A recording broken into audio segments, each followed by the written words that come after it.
Tutakuwa na kichwa kinachosema kuomba neema ya Mungu ituwezeshayo kushinda yasiyowezekana.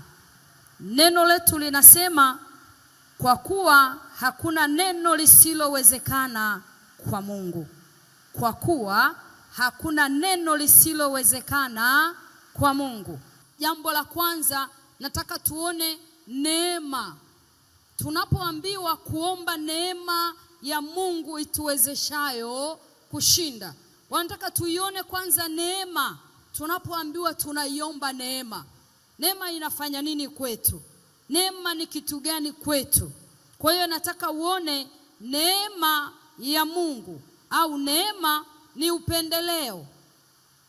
Ni upendeleo wa Mungu kwa mwanadamu. Neema ni upendeleo wa Mungu kwa mwanadamu. Anakupa kile usichostahili kwa upendeleo wake. Mimi sikustahili kuwa mwalimu mbele yako leo, lakini kwa neema ya Mungu nimewezeshwa, nimepewa, nimesaidiwa. Haleluya, watu wa Mungu. Kwa hiyo neema ni upendeleo wa Mungu kwa mwanadamu. Unapokea jambo ambalo hukustahili. Siwezi, wakati mwingine sistahili kuwa nilivyo, angeweza kufanya mtu mwingine, lakini mimi nimepewa hiyo neema, au wewe umepewa hiyo neema, upendeleo wa kipekee ambao wala wakati mwingine hujauomba, ama wakati mwingine umeomba. Maana neema inaweza ikaja kwa mwanadamu kwa njia mbili kubwa: kwa kuiomba ije kwako, au Mungu mwenyewe kukupendelea. Kwa hiyo tukisoma kwenye kile kitabu cha Mwanzo mlango ule wa 6, Mwanzo mlango wa 6 na mstari wetu wa 8, tutaona jambo hapo. Mstari wetu wa 8 unasema, lakini Nuhu akapata neema machoni pa Bwana. Nuhu alipata upendeleo kutoka kwa Mungu kipindi ambacho wanadamu wameharibika. Wanadamu hawamtafuti Mungu tena. Wanadamu wamemwacha Mungu. Wanadamu wanafanya mambo ya kwao wenyewe wanayoyataka.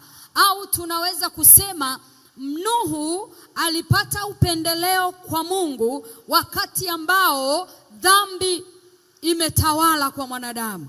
Yaani mwanadamu huwezi kumwambia jambo la kimungu akakuelewa. Mambo maovu yameikamata mioyo ya wanadamu. Katikati ya mambo ya namna hiyo, Mungu anapita, anaangalia ni nani ambaye anastahili, ni nani ambaye nimpe huu upendeleo. Pamoja na kwamba wako katikati ya ulimwengu kuharibika, Nuhu anapata neema machoni pa Bwana. Alipata upendeleo. Na unajua upendeleo huu kwa Nuhu jinsi ambavyo ulimsaidia yeye na watoto wake tu. Neema hii ilimpendelea sana Nuhu. Akaokolewa kwenye kile kipindi ambacho Mungu aliangamiza kizazi chote, aliteketeza kizazi chote cha mwanadamu, lakini Nuhu peke yake ndio aliyepona na uzao wake. Nuhu akapewa kazi, tengeneza safina, ingia kwenye safina, na akaambiwa tafuta na wanyama pia, kila kitu weka viwili viwili, na akakaa ndani ya ile safina wakati Mungu anaiachilia ghadhabu yake. Kwa hiyo kumbe Mungu anaweza akaachilia neema katikati yetu wakati ambao hatustahili kabisa. Wakati ambao mimi na wewe tunaona haiwezekani jambo hili, Mungu anaiachilia neema. Kwa nini? Wakati mwingine Mungu anampa mtu neema au anampa upendeleo kwa unyenyekevu alio nao. Nuhu alikuwa mnyenyekevu. Nuhu alikuwa mtii. Lakini pia Nuhu alikuwa anatii amri za Mungu. Na ndio maana unaweza ukaona Mungu katikati ya ghadhabu, katikati ya wanadamu kujichafua, bado alikutana na Nuhu, akiwa bado anachuchumilia, akiwa bado anaangalia ukuu wa Mungu. Yaani yeye hakutoka, pamoja na kwamba wanadamu wamejichafua, pamoja na kwamba dunia imeharibika, lakini bado Nuhu alibaki kuwa mnyenyekevu mbele za Mungu. Kwa hiyo unaanza kuona neema ilivyo na upendeleo. Haijalishi, inawezekana umetoka kwenye familia ambayo hawamjui Mungu kabisa. Kwa nini wewe umependelewa? Mungu anajua kilichoko ndani yako. Mungu anajua unyenyekevu ulio nao. Hebu tuone kitabu cha Mithali 3. Mithali mlango ule wa 3. Kumbuka leo tuko kwenye utangulizi. Mstari ule wa 34.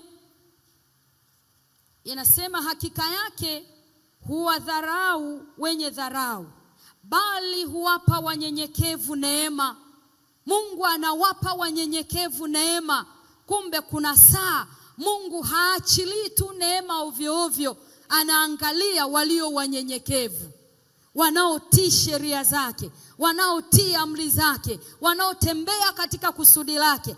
Kwa hiyo basi, hii inatupa picha moja kwa moja kwamba wakati dunia imeharibika kipindi cha Nuhu, Nuhu alikuwa mnyenyekevu. Nuhu alitulia, hata Mungu akamuona, akachungulia, akaona kwamba pamoja na kwamba kila kitu kimeharibika, wanadamu hawako tena upande wangu, lakini yuko mtu mmoja anaitwa Nuhu. Haleluya. Haijalishi tuko katika wakati gani, bado Mungu anakuangalia wewe uliye mnyenyekevu, wewe uliyekubali hata kushuka, kukaa, kutulia, kusikiliza neno la Mungu. Haijalishi unatufuatilia, haijalishi uko mahali hapa, maadamu umekubali kutulia na kunyenyekea, Mungu anaachilia neema ndani yako, neema ya kukuwezesha, haleluya, kushinda yale yasiyowezekana ndani yetu. Haikuwa rahisi kuikwepa ghadhabu ya Mungu wakati wa Nuhu. Fikiri wanadamu wote wamekufa, fikiri wanyama wote wameangamia, lakini neema iliyoachiliwa kwa Nuhu ilimfanya aweze kuishi peke yake na familia yake. Kwa hiyo neema ni upendeleo, ni kazawadi tu, wala haukustahili. Unajua mtu akikuletea zawadi, huwezi ukasema umeniletea zawadi gani hii. Ameiona yeye inafaa kwa ajili yako, amekufikiria, amekaa mahali ametafakari, akaona hapana, hiki kitu chema wacha nimpelekee ndugu yangu, wacha nimpelekee rafiki yangu, wacha nimpelekee jirani yangu. Nini maana yake? Ni zawadi. Haleluya. Inawezekana kipindi hicho tungemuuliza Nuhu, au Mungu angemuuliza Nuhu, Nuhu unataka nikupe zawadi gani? Au angemuuliza unataka nikupe upendeleo gani? Inawezekana angetamka nataka hiki, nataka na kile. Lakini Mungu anakupa kile usichostahili. Wakati mwingine unaona kabisa mimi si stahili. Tulikuwa tunaongea na pasta mawili matatu, kaniambia wakati ninaitwa mimi nilikataa, na nilipokataa kuna adhabu kidogo nilipewa. Kwa hiyo katika kuhangaika kwenye ile adhabu, nikasema basi nimekubali. Nilipokubali tu, ndipo ambapo ile adhabu ikaniachia. Bwana Yesu asifiwe. Kwa hiyo neema ni upendeleo. Lakini kwa sababu nataka tuione neema tena kwa jambo lingine, naweza ukawa unafahamu maana nyingi sana. Mimi naweza nisiwe na nyingi sana, lakini maana nyingine, neema ni nguvu ya Mungu inayofanya kazi ndani yetu bila kustahili. Neema ni nguvu ya Mungu inayotenda kazi ndani ya mwanadamu bila sisi kustahili, bila sisi wakati mwingine kufahamu. Unaweza kukutana na mtu akakwambia wewe, naona una neema kubwa sana ndani yako, wakati huo wewe hata haujui. Kwa hiyo neema ni nguvu ya Mungu inayotenda kazi ndani ya mwanadamu bila wewe kufahamu. Neema inambeba mtu na kufanya kazi ndani yake bila kujali udhaifu alionao, bila kujali hali alionayo, bila kujali mapungufu alionayo. Maadamu neema imeachiliwa ndani yako, maadamu Mungu ameona unastahili, anaiachilia na inatenda kazi ndani yako, inakubeba bila kuangalia udhaifu ulionao. Mungu angeangalia mapungufu aliyokuwa nayo Sauli, ambaye sasa tunajivunia kwamba ni Paulo asingekuwa mtumishi wa Mungu, kwa sababu aliwaua watumishi wa Mungu. Kwa hiyo alikuwa ni mdhambi, tunaweza tukasema. Mungu angeangalia mapungufu tulio nayo, inawezekana tusingekuwa hapa tulipo. Mungu angeangalia udhaifu tulio nao, tusingefanya hayo tunaoyafanya hata sasa. Lakini nguvu ya Mungu inatenda kazi ndani yetu bila kuangalia udhaifu. Udhaifu nilio nao Mungu haangalii. Anachoangalia, hiki ninachokiachilia kwa mtoto wangu kitafaa kwa ajili ya utukufu wangu, kitafaa kwa ajili ya kazi yangu. Haleluya! Kwa hiyo neema ni nguvu ya Mungu inayofanya kazi ndani yetu. Usione nimesimama hapa ninafundisha au ninahubiri ukasema jamani, huyu mama anaweza. Siwezi lolote. Haleluya! Ninawezeshwa na neema ya Mungu mwenyewe.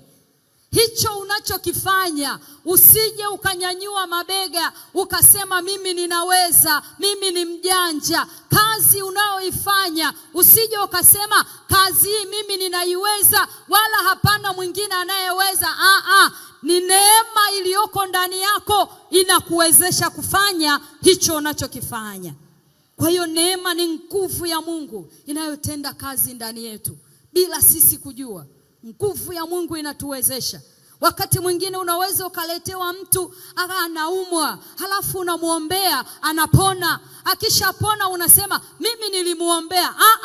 Usiseme mimi nimemuombea. Sema Mungu amemponya mtu huyu. Haleluya! Anakutumia tu kama chombo, anakutumia tu kama kifaa. Kwa sababu gani? Neema ya Mungu ikiwa ndani yako inakuwezesha hata yale usiyoyaweza.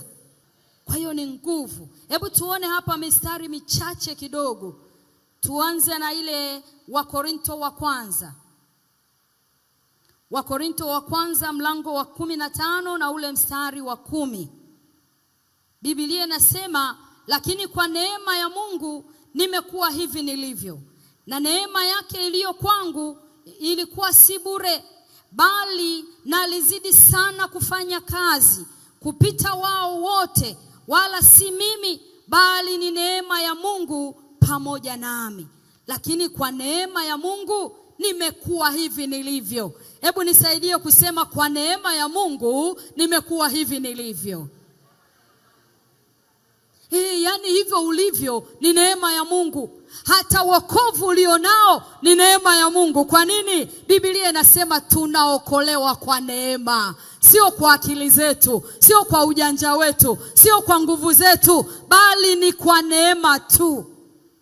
Kwa hiyo Paulo hapa anasema, lakini kwa neema ya Mungu nimekuwa hivi nilivyo, na neema yake iliyo kwangu ilikuwa si bure, bali nalizidi sana kufanya kazi kupita wao wote. Kwa hiyo yale unaoyafanya unaona kabisa nimewapita wenzangu, hebu chukua nafasi, mwambie Mungu asante kwa sababu umeachilia neema ndani yangu. Haleluya, haleluya, haleluya. Kuna wakati kama wanadamu tunafanya jambo halafu unajitutumua. Unapojipandisha unashushwa, kwa sababu si wewe uliyefanya. Na Biblia ninayoisoma inasema sisi hatuwezi kufanya jambo lolote pasipo yeye Yesu kufanya kazi ya ndani yetu, pasipo Mungu kufanya kazi ndani yetu, pasipo Roho Mtakatifu kufanya kazi ndani yetu. Kwa hiyo tunawezeshwa. Biashara ulio nayo, usifike mahali ukasema ni mimi nimefanya, biashara yangu inastawi, mambo yangu yanakwenda. Paulo anasema, na neema yake iliyo kwangu ilikuwa si bure, bali nalizidi sana kufanya kazi kupita wao wote. Uhodari ulio nao ni neema ya Mungu inakuwezesha. Baraka ulio nayo ni neema ya Mungu inakuwezesha. Utumishi ulio nao neema ya Mungu inakuwezesha.